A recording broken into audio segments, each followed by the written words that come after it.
Over the last, I'd say 5 or 6 weeks, I've reviewed a number of GM SUVs from Buick and a few other brands, Cadillac included. And every time I review those small SUVs, like their entry level collection or series of SUVs, I'm always reminded how much I love small things. In fact, I think in one of those reviews, I said, smaller is always better. But then, of course, you end up with something like this for a week, and then you realize, that bigger is not worse, right? This is the 2024 GMC Yukon Denali Ultimate. This is an all-new trim that was introduced for the 2023 model year because, you see, for some of us, apparently Denali wasn't the cream of the crop enough. We needed a Denali Ultimate. And when I tell you what the difference in price is between the Denali and Denali Ultimate, even I couldn't believe it. I had to double check because it's Denali, it's everything, right? But the Ultimate, apparently it earns its name. Now, this current generation of both the Tahoe and the Yukon were introduced for the 2021 model year.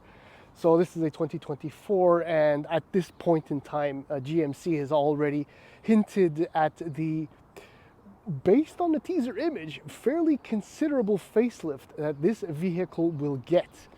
And based on one of those front end pictures, it looks very, very promising. As far as the rest of the SUV is concerned, well, as you very well know, I mean, GM, if we take, Stellantis, aka Jeep, in this case, with the Grand Wagoneer, and Ford with the Expedition, I'd say these guys are pretty much tops. I mean, the Grand Wagoneer has a lot of things going for it, but I know, leading in the pack of the full-size next to premium SUVs GM has. I mean, they own the segment.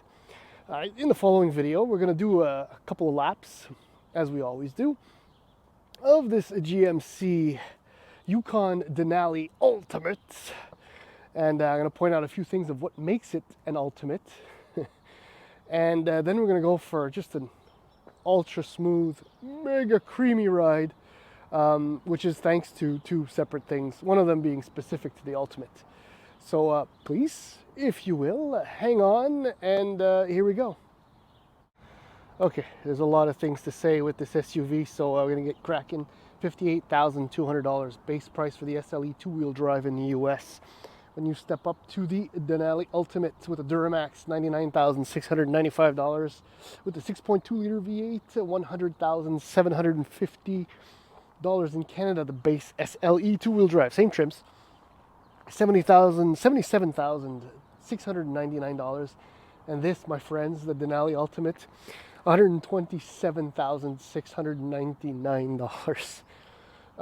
The base truck still comes loaded. I mean, a 10.2-inch touchscreen display, 12-inch digital IP, Google built-in, Sirius radio, Sirius satellite radio, wireless, Apple CarPlay, Android Auto, LED, everything. Just so you know, I'm not going to go over absolutely everything because you're all going to be bored, so will I. But the Denali is $103,299 for. So for about $24,400. Okay, so the extra stuff is a 4-corner adaptive air ride suspension. It is absolutely brilliant. Electronic rear limited slip differential. Excuse me, please. Extra cooling trailer brake controller. These wonderful, very, very cool 22-inch wheels. Absolutely gorgeous. You're also looking at panoramic sunroof, power running boards, 16-way power seats in the front, Bose audio system, full grain leather, and I'll show that to you in a few moments. And this Vader chrome finish. By the way, the color is titanium rush. There's also like a green color, which is really nice. I forget the name. There's a red and a blue. This kind of has a purple tint to it. Purple, hints of purple. Anyways, it's a gorgeous color. The truck itself, it's just absolutely stunning. It's so boss. It's unbelievable. So we're gonna go. Yeah. So the boot is huge. Power hatch, obviously. There you go.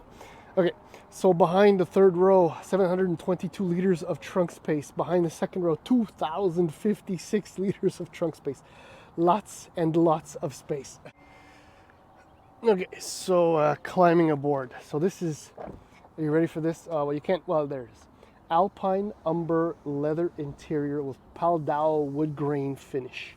This is some of the most gorgeous stitching, some of the most beautiful, luxurious details I have seen in something that isn't ultra premium.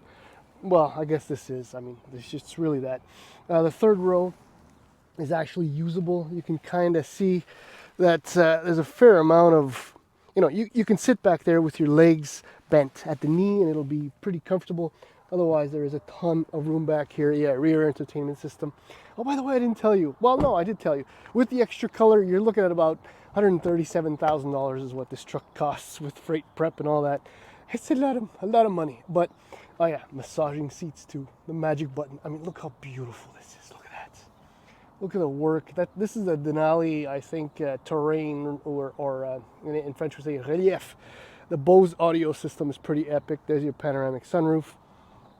You saw the power running board, I think. Anyway, there it is. It goes away. Probably some of the coolest stuff, coolest features. As far as the interior is concerned, here you go. Yeah, the leather wrapped steering wheel, if I got that right. This is a unique layout for the Denali Ultimate. Here are your four-wheel drive buttons, your heads-up display, also obviously included in this. 12-inch display, which is pretty cool. 10.2-inch display. See, now this is a funny thing, right? I stepped out of a Cadillac XT4, and it has a 33-inch curved display. I mean, this is nice. This is more trucky, but even so. Love the physical controls always. So heated seats, cooled seats, heated steering wheel. It's all here. Storage is really nice. Oh, and I want to show you. This is why I left it on the screen. See? So you can set it up, and it actually, this is the four-corner air ride suspension. So you can set the entry, easy exit vehicle height. I'll tell you a bit more about the suspension later on, but you can set that beforehand, which is really nice. There's the wood again. It's beautiful. Oops, that sounded weird.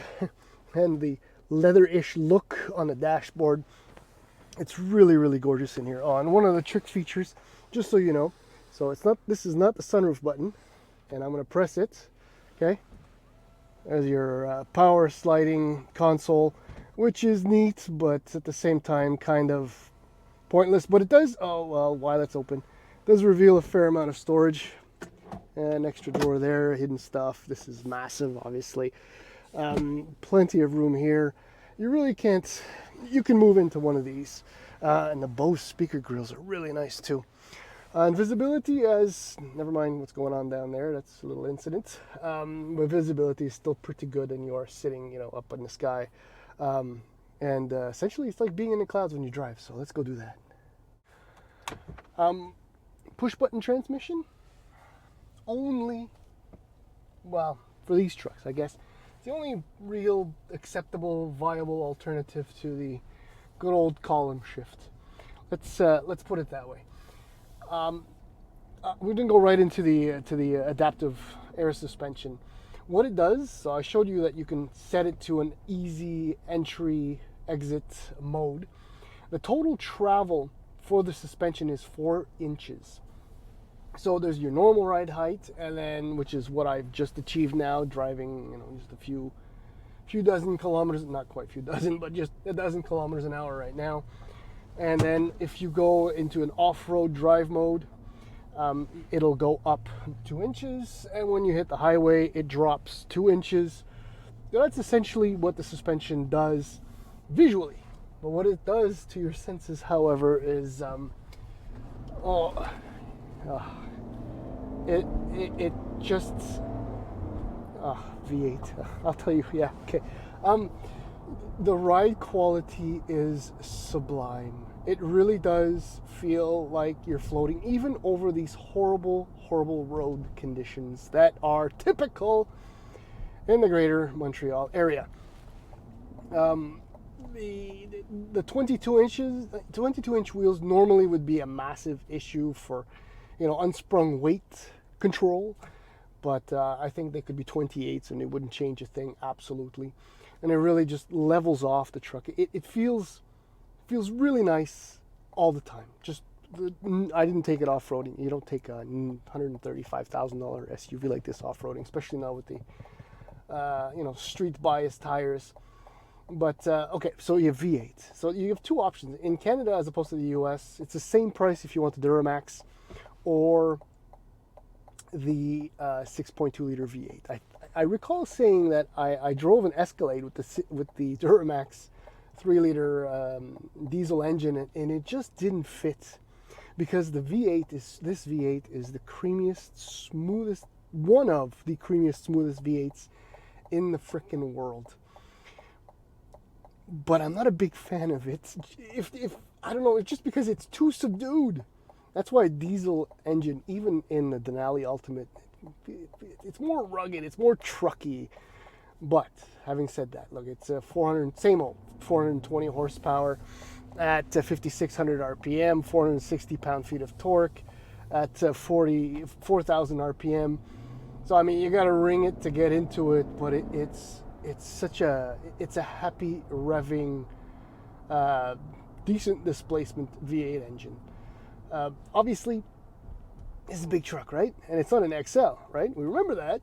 And it weighs about 6,000 pounds. And even with the 10-speed automatic transmission and all other great things that GM has to put into these trucks to try and make them more efficient, there's no way. You may have noticed I'm averaging 16.5 liters per 100 kilometers, and I've been good because I drove a full-size pickup just recently, and the fuel consumption bit me in the bum. So I'm trying to make up for it right now. But the GM 15 liters is what they'll tell you you'll get, and you'll never do better than that, especially if you're towing or if you're hauling a bunch of people in gear. But brakes are great, steering is fine. There's I showed you visibility with the massaging seat on. This is an absolute luxury cruiser, and with the ultimate trim, with the seats and the wood and the leather, even the panoramic sunroof, which I typically don't like, it just fits in this truck, and it's spectacular in so many ways. It's so damn expensive, but before we know it, I mean, the V8s, first of all, are going to be gone. The diesels are going to go with them. These trucks are going to remain, but they won't be the same. Anyway, I don't know what I'm saying. I do really like the Grand Wagoneer. I'd never touch an Expedition or a Navigator for that matter. The GM trucks are just kind of like the no-brainer option. In my book, AT4 all the time. It just looks fantastic, and I have a soft spot for the 5.3 over the 6.2, even though it's not as powerful. Over the Sequoia, the new Sequoia looks good, but that's it. And Armada QX80, well, we'll see about that.